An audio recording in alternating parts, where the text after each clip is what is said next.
Apple કંપનીના સ્થાપક Steve jobs નાનપણમાં તેમના દત્તક માતા પિતાએ કહેલું કે તું ભલે અમારા માટે દત્તક છે, પરંતુ અમારી ચોઈસ છે, તું અમારા માટે સ્પેશિયલ છે. અને આ સ્પેશિયલ શબ્દએ એમને જીવનની અંદર એટલી પ્રેરણા આપેલી કે તે સામાન્ય વ્યક્તિમાંથી એક મહાન વ્યક્તિ બનવા સુધીની સફર છે એમને ખેડી હતી.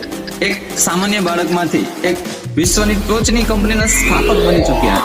એટલે પેરેન્ટ્સને કહેવાનું કે આપણા શબ્દો, આપણું બાળક સાથેનું વર્તન અને આપણી બાળક પ્રત્યેની પ્રતિક્રિયા એ જેટલી સકારાત્મક હશે તેટલી બાળકના વિકાસની અંદર, બાળકના વર્તનમાં અને બાળકના ગ્રોથમાં અસરદાર ભાગ ભજવશે.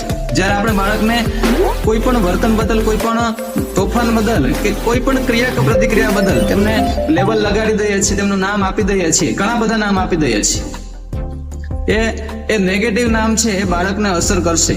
જો તમે બાળકને સૂતળી બોમ્બ કહેશો તો બાળક સૂતળી બોમ્બ જેવો જ થશે. જો બાળકના સામાન્ય ક્રિયા પ્રતિક્રિયામાં તેમને એક્સિડન્ટનું રૂપ આપશો તો એ પણ એમાં અસર કરશે. એટલે આપણે બાળકને કેવો બનાવવો છે? મહાન સ્ટીવ જોબ જેવો બનાવવો છે કે એક નિષ્ફળ વ્યક્તિ બનાવવો છે, એક ગુનેગાર વ્યક્તિ બનાવવો છે, એક નિરાશ વ્યક્તિ બનાવવો છે, એ એક દરેક પરિસ્થિતિમાં હારી જાય એવો વ્યક્તિ બનાવવો છે? એ પેરેન્ટ્સના હાથમાં છે.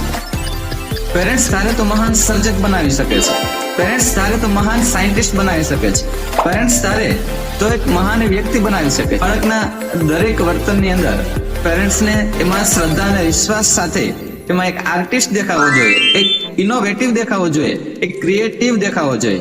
અને એ ભાવ સાથેનું જ્યારે પેરેન્ટિંગ થશે ને, એ શબ્દો સાથેનું પેરેન્ટિંગ થશે ને, ત્યારે એ બાળક છે એ ચોક્કસ મહાન બનશે અને એમની પર્સનાલિટી ચોક્કસ મહાન હશે. Look at